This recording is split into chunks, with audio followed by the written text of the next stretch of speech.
বাংলাদেশ স্বাধীন ছিল একটি মন্ত্রের উপর, মূল মন্ত্র ছিল গণতন্ত্র, সাম্য সুশাসন, অন্ন বস্ত্র বাসস্থান এবং সুচিকিৎসার উপর, মন্ত্রের উপর। স্বাধীন হওয়ার পরে, আমি স্বাধীনের আগে বা স্বাধীনতা যুদ্ধের মধ্যে গেলাম না, যেহেতু যুদ্ধের পরেই জন্ম নিয়েছি। স্বাধীন হওয়ার পরে যে লোকটি বাংলাদেশ মানুষকে বলছিল গণতন্ত্র উপহার দিবে, তিনি ৩-৪ বছরের মাথায় গণতন্ত্রকে হত্যা করে ৭৫-এর ২৫শে জানুয়ারি বাংলাদেশে বাকশাল কায়েম করলেন। তিনি সবকটি পত্রিকার মুখ বন্ধ করে দিয়ে ৪টি পত্রিকা খোলা রাখলেন। দেশে প্রথম স্বাধীনতা দামী একজন যোদ্ধাকে হত্যা করে সংসদে দাঁড়িয়ে বীর দর্পে বলেছিলেন, কোথায় সিরাজ শিকদার? আত্মস্বীকৃত খুনি শেখ মুজিব। তেমনিভাবে এক রাতে ২০০-র উপরে জাসদ কর্মীকে হত্যা করে কুষ্টিয়ার কুমার নদীতে ভাসিয়ে দিয়েছিলেন এই শেখ মুজিব। ৩০,০০০ মুক্তিযোদ্ধাকে হত্যা করেছিলেন এই শেখ মুজিব। তারপরে চলে আসলাম যেমন বাপ তেমন বেটি। এই হাসিনা কি করলেন? এবার রাষ্ট্র ক্ষমতা গ্রহণ করার পরে যা দিন পত্রিকা, আমার দেশ পত্রিকা, দিনকাল পত্রিকা সহ অজস্র পত্রিকাকে বন্ধ করে দিলেন পাপের পথ অনুসরণ করে।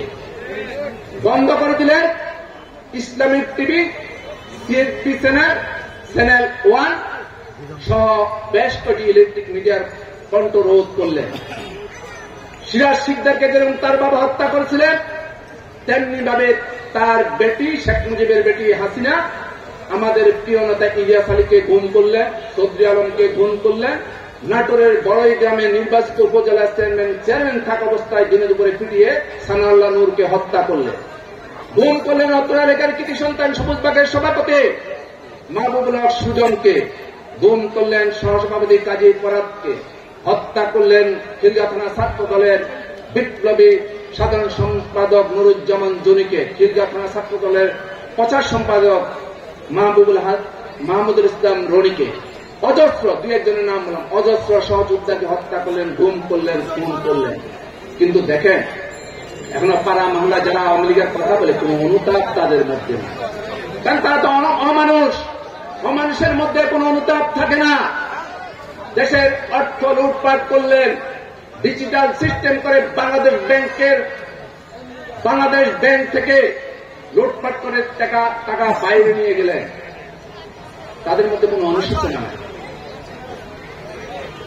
ছাত্র আন্দোলনে সাইদ বুক পেতে দিল, হত্যা করা হলো, মুগ্ধকে হত্যা করা হলো, অজস্র আমাদের সহযোদ্ধাদেরকে হত্যা করা হলো। একজন আওয়ামী লীগের মুখ্য অনুতাপের কোন কথা নাই যে আন্দোলনে এতগুলা ছেলে মারা গেল, কোন অনুতাপ নাই। বরং তারা বলতেছে কি, এই সরকার অপদার্থ সরকার, এই সরকার এখনই ব্যর্থ হয়ে গেছে, এই সরকার দেশকে ২০ বছরের পিছনে ফেলে দিল। এরা কত বছরের পিছনে ফেলছে?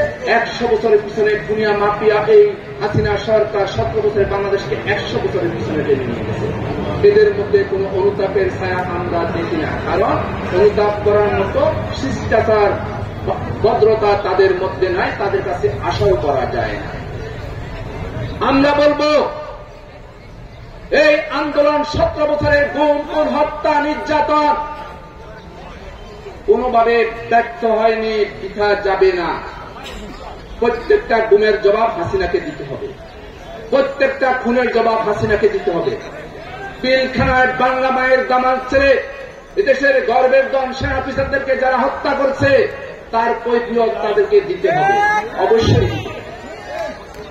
জাতীয়তাবাদী যুবদল বর্তমান সময়ের সবচেয়ে জনপ্রিয় নেতা, ২৪-এর গণঅভ্যুত্থানের মহানায়ক তারেক রহমানের নির্দেশনায় পরিচালিত হয়।